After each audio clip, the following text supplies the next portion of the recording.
The oncologist used the word remission at 11:47 in the morning on a Friday in March. I know the time because I had been counting time for 3 years, and counting had become a habit my body did not know how to stop. We were in the consultation room on the 4th floor of the cancer center. The room had a window that faced the parking garage. My husband Cyrus was in the chair beside me. He was wearing the gray fleece zip-up I had washed and folded for him 47 times. I was wearing the same green cotton sweater I had been wearing to his appointments for 2 years because I had decided in 2023 that the sweater was lucky. Dr. Whitlock said, "Cyrus, Maren, the scans are clean, both of them. I'm going to use the word remission. I do not use that word lightly. You have a small monitoring schedule from here, but for our purposes today, we are calling you cancer-free." Cyrus did not say anything for a long second. Then he started to cry. I started to cry. We held each other in the consultation room while Dr. Whitlock pretended to look at her chart. We walked out to the parking garage holding hands. We did not speak. We did not need to.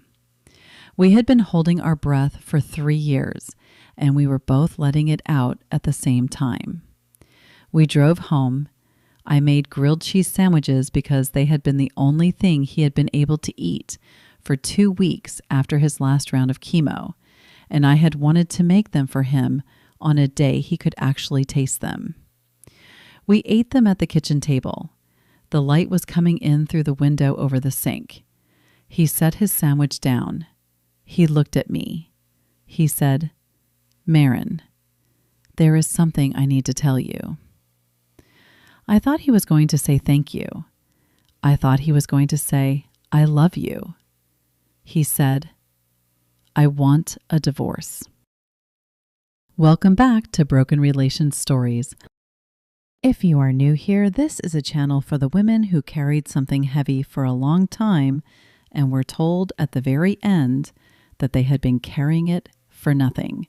Drop a comment, hit subscribe, tell me where you are watching from, and let me take you back to the morning Cyrus was diagnosed, which was a Tuesday in February of 2022. 3 years and 27 days before the grilled cheese sandwiches on that kitchen table. My name is Maren Easterling. I am 46 years old. My husband Cyrus is 49. We have been married 19 years. We do not have children. We tried for a long time. We stopped trying around 2014. Cyrus had been a high school history teacher when I met him in 2003 at a friend's wedding in upstate New York. By 2022, when he was diagnosed, he had been promoted to assistant principal at a small school in our county. I had been, for the entirety of our marriage, a nurse, specifically a hospice nurse. I had taken care of dying people for 21 years. I had sat by 400 deathbeds. I had held hands. I had given morphine. I had told daughters in hallways that their fathers had hours, not days. I knew, in the particular way that hospice nurses know, what dying looked like and what it sounded like and what it took out of the family in the room. When Cyrus was diagnosed with stage 3 colorectal cancer in February of 2022, I quit my hospice job the next morning. I called my supervisor at 7:30. I said, "Linda, Cyrus has cancer. I am not going to be coming back. I am sorry to leave you short." Linda said, "Maren, honey, take care of him. We will figure it out." I hung up. I sat at the kitchen table. I made a list. I had been making lists since I was 12 years old. Lists were how I survived being the oldest daughter of a mother who could not be relied upon to remember anything important. The list that morning had 14 items. Insurance review, second opinion appointment, cancer center logistics, meal planning for chemo, anti-nausea medications, side effect tracking, transportation, disability paperwork, power of attorney, living will. I worked through that list for the next 19 days. By the time Cyrus started his first round of chemotherapy on March 8th, every line had been crossed off, and his life and mine were arranged around his recovery the way a hospital room is arranged around a bed. I want to tell you what the next 3 years were, not because I am asking for pity. I am not. I want to tell you because the man I married, the man I drove to 142 chemotherapy appointments, the man I helped to the bathroom 31 times in one bad week, the man whose vomit I cleaned off the bathroom floor without ever once saying I was tired, was a man I had loved for 19 years and would have laid down my own life for. I want to tell you what those 3 years look like so that you understand when I tell you what he did with the grilled cheese sandwich, what it cost. The first 6 months were the surgery and the first round of chemotherapy. He had a resection in April. I changed the dressing on his incision 4 times a day for 2 weeks. I learned how to manage his ostomy bag, which he had temporarily, until the second surgery in October closed it back up. He could not lift more than 10 pounds. He could not drive. He could not eat anything that was not pureed or soft for 6 weeks. I made him 36 different smoothies. I learned which ones he could keep down. I bought him a heated blanket because his hands and feet were always cold from the neuropathy the chemo gave him. I slept in the chair next to his bed for the first 3 weeks because he had not wanted to be alone. He apologized for it. He said, "Maren, I am sorry. I know you are exhausted." I said, "Cyrus, I am here. This is what we do." The next year was the longer chemotherapy course. He was sick almost every Friday. I cleaned the bathroom on Friday afternoons. I learned to keep ginger ale in the door of the refrigerator, peppermint tea in the cabinet by the stove, saltines in the drawer next to the silverware. I learned to text his sister Daphne when he was having a bad day, so she could come over and sit with him while I took a nap. I learned to drive him in our old station wagon to the cancer center with a blanket over his lap and the radio off because the radio made his headaches worse. I learned, when he lost his hair, to shave my own. I did it on a Sunday morning in our bathroom while he sat on the closed lid of the toilet and cried. He said, "Maren, you did not have to do that." I said, "Cyrus, I wanted to." I had short hair for 9 months. It grew back. His did too. We took a picture together when our hair came back. He had the picture in a frame on his nightstand. I noticed this past week that it had been removed from the frame and replaced with a picture of him at a charity golf tournament from before he had ever been sick. I did not know when I noticed that what it meant. I know now.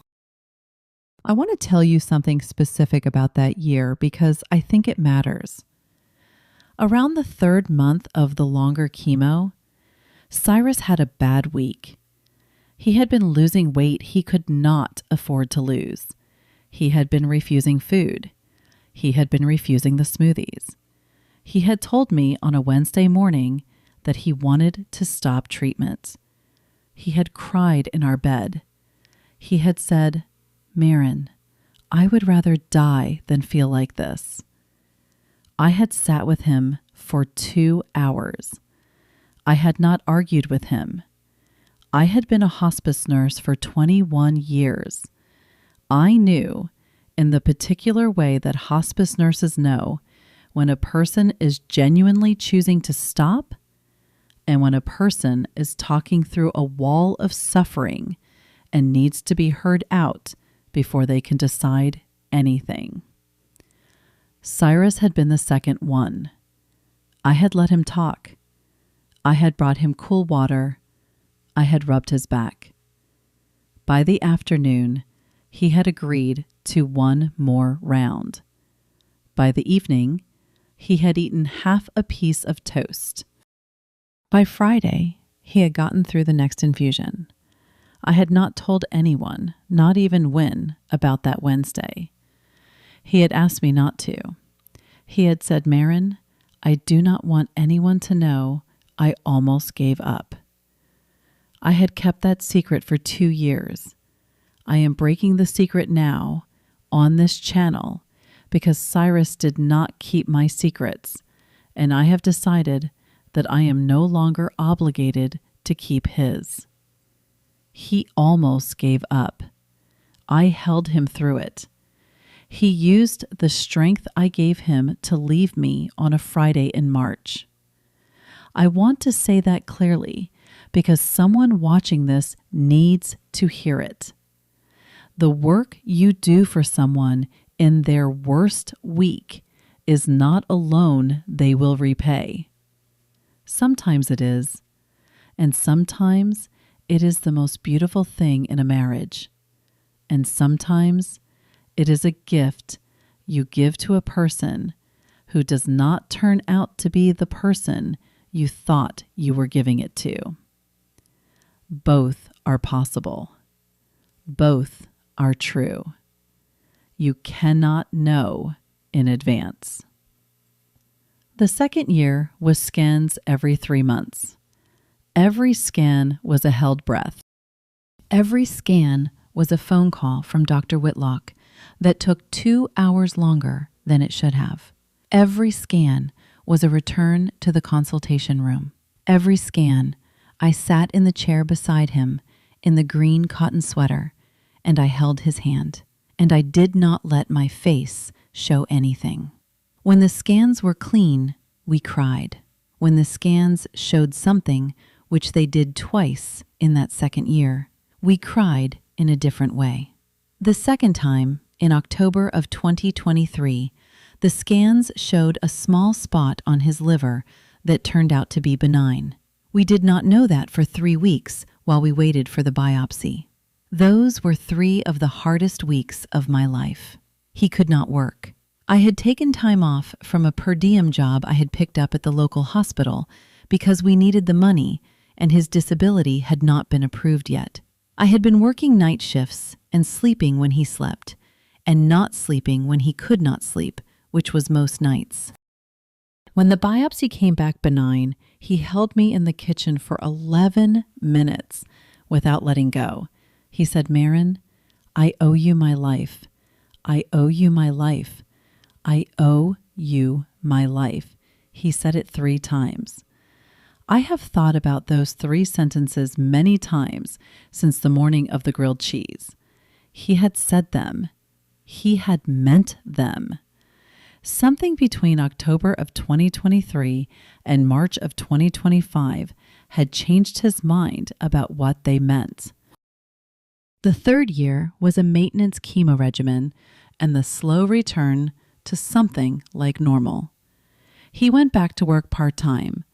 I started a new job at the cancer center itself, working with families of patients in active treatment, which I had thought was a kind of full circle blessing at the time, and which I now understand had been preparation for something I had not seen coming. I made dinner every night. He had started exercising. He had lost the weight he had needed to lose. He had bought new clothes because his old ones did not fit. He had bought new shoes. He had, in November, bought a new car. We could not really afford it. I did not say anything. He said, "Maren, after everything we have been through, I want to be able to drive a car I enjoy. Is that okay?" I said, "Of course, sweetheart, you deserve it." I had been saying that for 2 years by then. He deserved it, whatever it was. I had been treating my husband like a man who had nearly died, because he had. And a man who had nearly died deserved to be allowed to want things, because I had spent 21 years watching men in that situation lose access to the small wants that made them feel alive. And I had not been willing to let Cyrus be one of them. What I had not understood until later was that when you spend 3 years treating a man like a man who is dying, and he stops dying, he sometimes does not remember how to be a man who is not. He gets used to being the center of everything. He gets used to wanting what he wants and getting it. He gets used to a wife who has organized her entire life around his survival. And he begins, in the quiet way that men begin these things, to forget that her life was once organized around anything else. There were small things in that 3rd year that I noticed without letting myself name. He stopped saying thank you. He had said thank you for 2 full years, every single day, sometimes 3 times a day. In the 3rd year, the thank yous tapered off. By November, they were almost gone. He stopped touching my hand at the dinner table. He had been a man who touched my hand at the dinner table, sometimes only for a second, just a brush of his fingers across the back of mine when he was reaching for the salt. In the 3rd year, the salt was just the salt. He started taking long phone calls in the garage. He had a workshop out there from a brief period in 2015 when he had thought he was going to take up woodworking. He had given up on woodworking after 6 weeks. The workshop had been mostly empty for a decade. In the 3rd year, he started spending time in it. He would say, "Maren, I am going to go out and tidy up the workshop." He would be out there for 2 hours. I would hear him laughing sometimes through the closed door when I would step outside to water the herbs on the back porch. I had not let myself wonder who he was laughing with. I had told myself that he had earned the right to laugh after 3 years of not laughing, and that whoever he was talking to was probably his sister Daphne, who had been a constant during the treatment, and who had a particular gift for making him laugh on his worst days. It was not Daphne. I know that now. I knew it somewhere in me in the 3rd year. I had just not been willing to let what I knew become something I had to act on. The cancer had taken 3 years. I had not had any energy left for a second crisis. The grilled cheese was on a Friday. He said the words, "I want a divorce," at exactly the moment I had begun to think we might be able to take a vacation. Not a long one, maybe a week, somewhere with an ocean. He had said in February, while I was driving him home from a scan, that he had always wanted to go to Charleston. I had been thinking about Charleston in the parking garage on the way out of the cancer center that morning. I had been thinking about it while I was making the sandwiches. I had been thinking about the fact that I had never asked in 3 years where I had wanted to go. I had been thinking about how, now that he was cleared, it was finally going to be my turn to want things. I want a divorce. He said it again, in case I had not heard him. He said, "Maren, I have been thinking about this for a long time. The cancer made me realize I want a different kind of life. I am sorry. I know the timing is hard. but I cannot keep pretending. I sat with my sandwich on the plate in front of me. I did not pick it up. I said, Cyrus, who is she? He looked at me. He blinked. He said, there is no one. I said, Cyrus, you have been my husband for 19 years. I have been a hospice nurse for 21. I know what a man's face looks like when he is telling me something he has rehearsed. Who is she? He looked at his sandwich. He said, her name is Indira. She is a colleague. We have not done anything. I realize my feelings are there. I said, how long? He said, 8 months. I said, were you sleeping with her during the maintenance chemo? He said, Maren, please. I said, Cyrus, were you? He said, yes, since November. November. He had bought the new car in November, the car I had not said anything about. I sat with that. I picked up my sandwich. I put it back down. I stood up. I walked to the bathroom. I closed the door.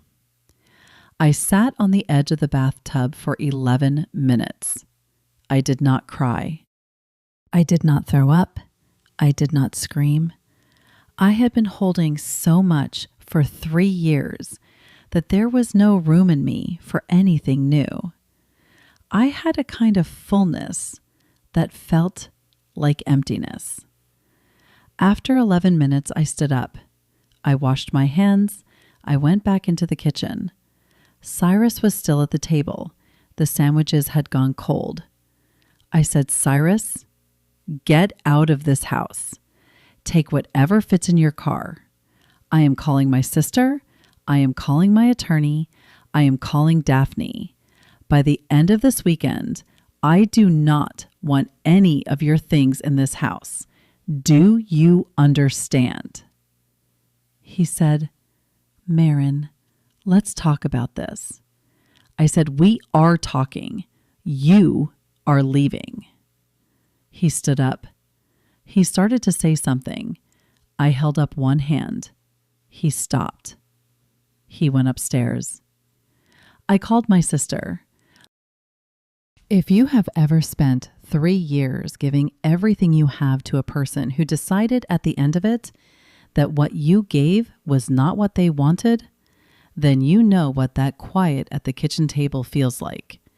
If this story is hitting close, drop a comment. Subscribe if you have not. We are not at the part that turned yet. My sister's name is Wynn. She is 50, 4 years older than me. She lives in the next town over with her husband Harlan and their 2 grown kids. She is a registered nurse like me, but she works in pediatric oncology, which she has been doing for 26 years, and which has made her the kind of person who does not flinch easily and does not waste words. She drove over within 40 minutes. She brought a bottle of wine and a frozen lasagna. She walked into the kitchen. Cyrus was upstairs packing. She took one look at me. She said, Maren, tell me. I told her. I told her in 8 sentences. The grilled cheese, the remission, the words, the colleague, the November car, the maintenance chemo, the 19 years, the 3 years. She listened. She did not say anything for a long minute. Then she said, Maren, I have a friend. Her name is Vivian Hatfield. She is the meanest divorce attorney in this county. She is also one of the kindest women I know. I want you to call her on Monday morning. I want you to tell her everything you just told me. I want her to walk you through what you are entitled to. You are not going to know any of this because you have been a nurse for 21 years and you do not know what your husband owes you. I do. I will be there. Will you call her? I said yes. She said, okay, now tell me what else you need. I said, I need him to be gone. She said, he will be gone. I am not leaving until he is. Wynn stayed. Cyrus came downstairs 3 hours later with 2 duffel bags and a small box. He stood in the kitchen for a moment. He looked at me. He looked at Wynn. He said, Maren, I am sorry. I did not say anything. He left. He drove away in the November car. Wynn poured me a glass of wine. We sat at the kitchen table. We ate the lasagna. We did not talk for a long time. Then Wynn said, Maren, there is something I have wanted to say for a year. I am going to say it now. Will you let me? I said, yes. She said, I have been worried about Cyrus for about a year. The way he has been talking to you, the way he has been thanking you, but in a way that sounds like a man giving a speech. The new clothes, the new car, the gym membership. I did not want to say anything because I did not have evidence and because I thought maybe the cancer had just changed him and that the change was something you would work through together. I am sorry I did not say anything. I should have. I said, Wynn, you did not have to say anything. I should have seen it. She said, Maren, you were saving his life. People who are saving lives do not always see what is in front of them. That is not a failure. That is the cost of doing what you did. She paused. Then she said, I want to tell you one more thing. The cost of doing what you did is going to be reimbursed by him. Vivian is going to make sure of that. Are you listening? I said yes. She said, good. Drink your wine.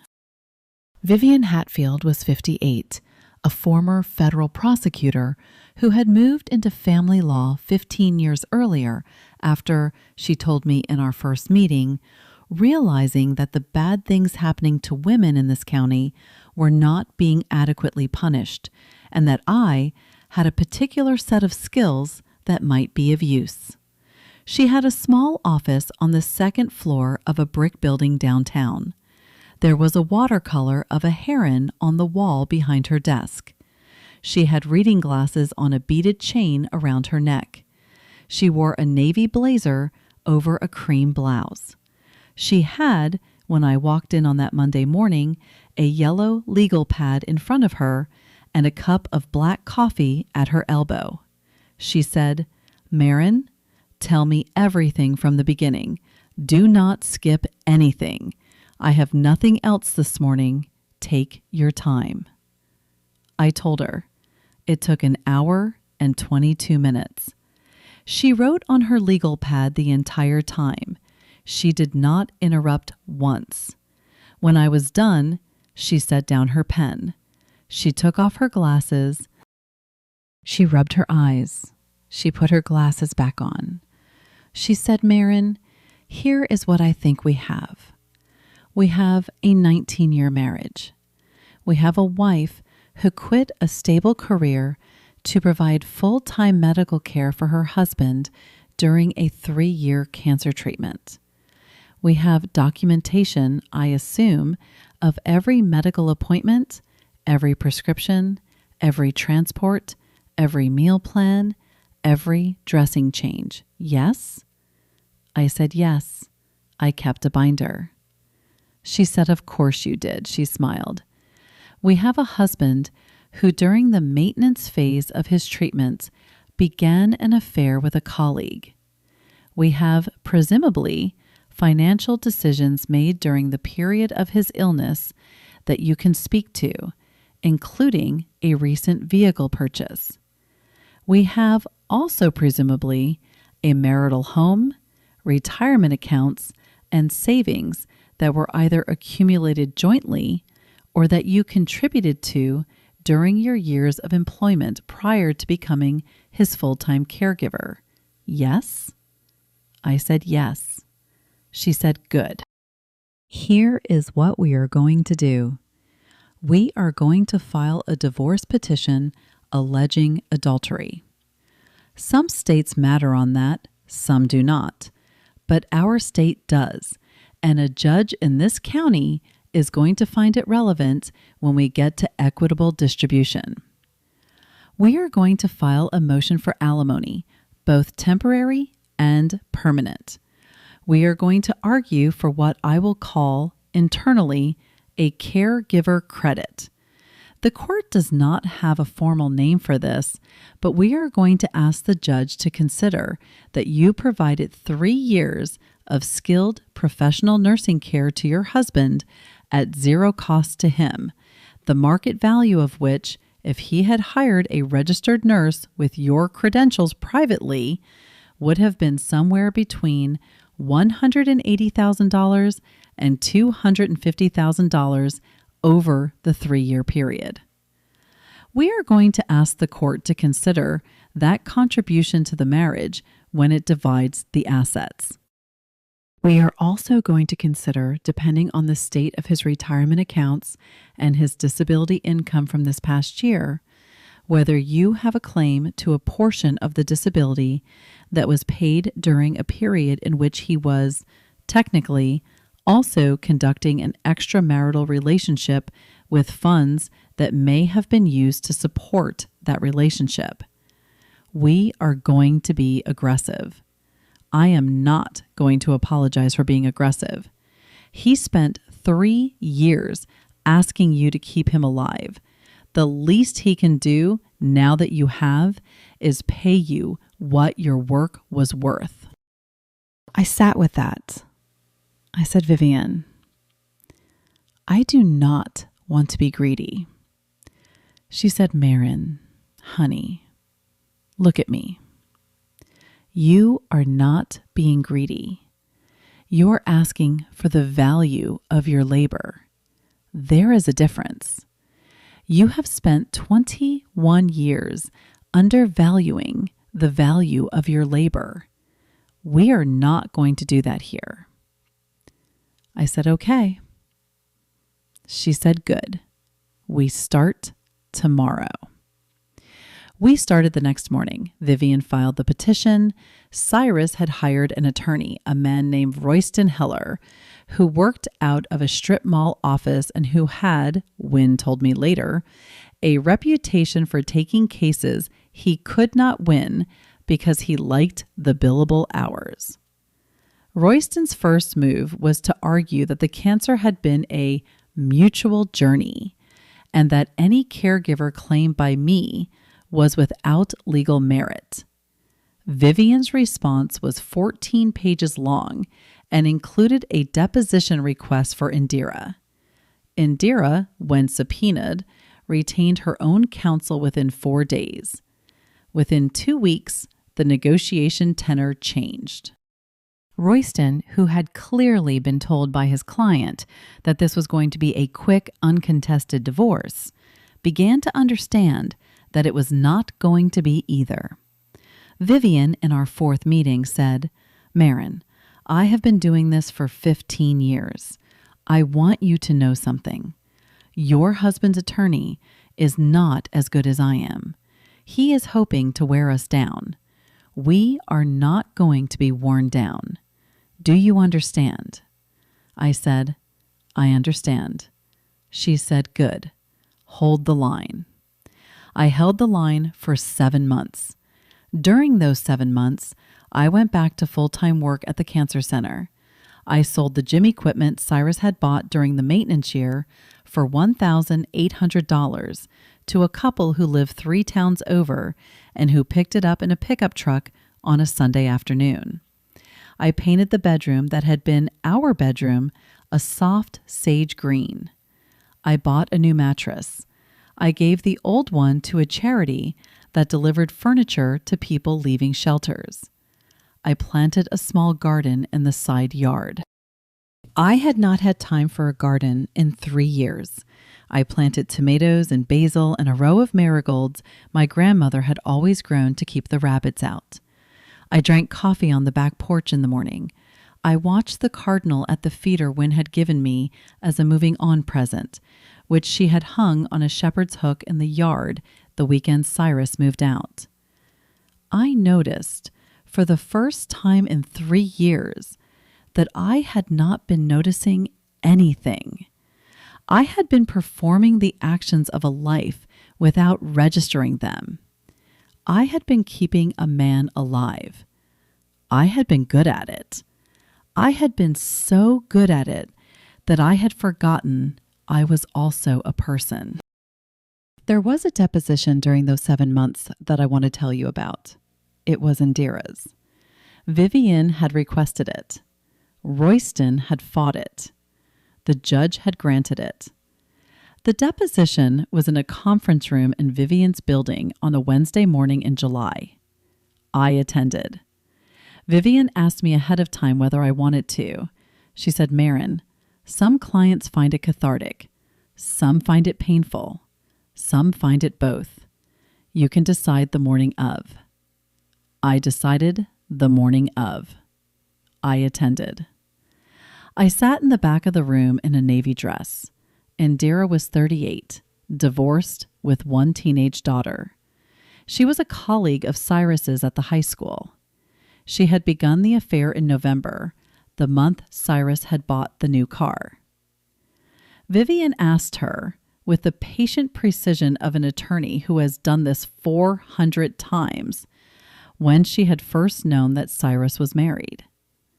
Indira had said, "From the beginning. He told me on our first dinner." Vivian had asked when she had first known that Cyrus was in cancer treatment. Indira had said, "He told me on our second dinner. He told me the cancer had been the wake-up call. He said he had realized during the treatment that he had been living the wrong life." Vivian had paused at that. She had set her pen down. She had looked at me from across the room for 1 second. Then she had looked back at Indira. She had said, "Miss Patel, are you aware that Mr. Easterling was, during the time you were dating, being kept alive by his wife, who had quit her job to provide him full-time professional nursing care during his cancer treatment?" Indira had said, "He told me she enjoyed taking care of him. He said it was her way of being useful." I had heard that sentence in the back of the room, and I had not made a sound. I had felt my body register it, in the way bodies register information that is going to be processed slowly over a long period of time. Vivian had said, "Miss Patel, did Mr. Easterling ever offer to leave his wife during the period of his active treatment?" Indira had said, "He said he could not do it during the chemo. He said it would be cruel." Vivian had nodded. She had said, "So he waited until he was cleared." Indira had said, "Yes." Vivian had said, "Thank you, Miss Patel. I have no further questions." I had walked out of that conference room and gone home and lain on the new mattress in the sage green bedroom for 3 hours without moving. The cardinal had come to the feeder at some point. I had watched him through the bedroom window. He had taken his seed. He had flown away. I had eventually gotten up. I had eaten a sandwich. I had gone to work the next morning. The work that day was easier than it had been in months. The dying do not lie. The dying are some of the most honest people you will ever sit beside. I had been spending too much time for too long around someone who was not honest. I had forgotten what honesty looked like. The dying reminded me. The settlement was finalized in October, 7 months and 11 days after the grilled cheese. Cyrus paid me $194,000 in caregiver compensation, structured as a lump sum equalization payment within the property division. I kept the house. I kept my retirement.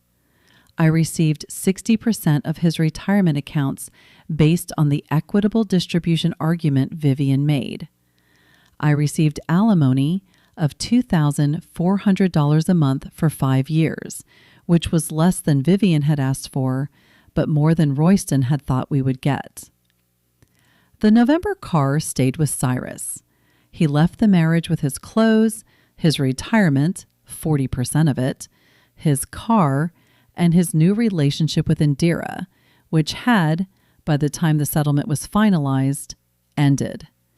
Indira had decided somewhere in the middle of being deposed about the timeline of her affair with Cyrus during his chemotherapy that the man she had been planning a future with was not the man she had thought he was. She left him in August. Cyrus moved into a one-bedroom apartment in a town 40 minutes away. I have not seen him since the day of the final signing in Vivian's office, where he sat across from me at a conference table and did not meet my eyes. He had aged 10 years in 7 months. I had aged backward by about the same amount. A year and 2 months after the grilled cheese sandwiches, this is what has changed. I have my hospice job back. Linda, my old supervisor, called me herself when she heard. She said, "Maren, come back. We have missed you. There is a position at the Tuesday-Thursday rotation if you want it. Take whatever shift you need." I took the Tuesday-Thursday rotation. I sit at bedsides again. I hold hands. I tell daughters in hallways that their fathers have hours, not days. I have, in the year I have been back, sat with 19 dying people. I have noticed that I am better at the work than I was before Cyrus got sick. I do not know exactly why. Wind says it is because I have walked the road myself, in a way, and the dying know it when they see it. I am not sure. I am only sure that the work feels like a vocation again, instead of a job I had to come home from to perform a second one. I have a patient right now, a woman named Esther, who is 81 and has weeks. She does not have many visitors. Her daughter lives in Oregon and cannot come every week. Esther was a nurse herself, 40 years in maternity, and she likes to talk about the babies. I sit with her on Tuesday afternoons for 2 hours. She tells me about the deliveries she remembers. She tells me about a stillbirth in 1987 that she has never been able to put down. She tells me about the moment in 2003 when she walked into a delivery room and recognized a young woman she had delivered as a baby 24 years earlier. Esther is teaching me in the last weeks of her life that nothing you give to a person is wasted. She does not know she is teaching me this. I will be at her bedside the day she goes. I have promised her that. I have meant it. I have started cooking for myself, not just to eat the way I had been cooking for 2 years before the divorce. Cooking the way I used to cook before I got married. I made my grandmother's pierogies last Sunday. I had not made them since 2008. They took 5 hours. Nobody helped. Nobody needed me to bring them anything.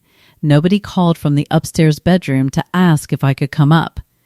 I ate 4 of them at the kitchen counter with butter and a little salt, and I cried, but the crying was the good kind, the kind that comes when a body remembers it is allowed to feed itself. I went on one date in February. A man named Theo, 49, also divorced, a high school music teacher. We had coffee. He was kind. He asked good questions. He listened to my answers. He did not interrupt once. At the end of the coffee, he said, Maren, I have enjoyed this. Would you like to have dinner sometime? I said, Theo, I would. Not yet. I will let you know. He said, take all the time you need. I am not going anywhere. He has not. We have had coffee twice more. I have not yet decided about dinner. I am taking my time. The 21-year-old who married a charming man at 27 is not driving anymore.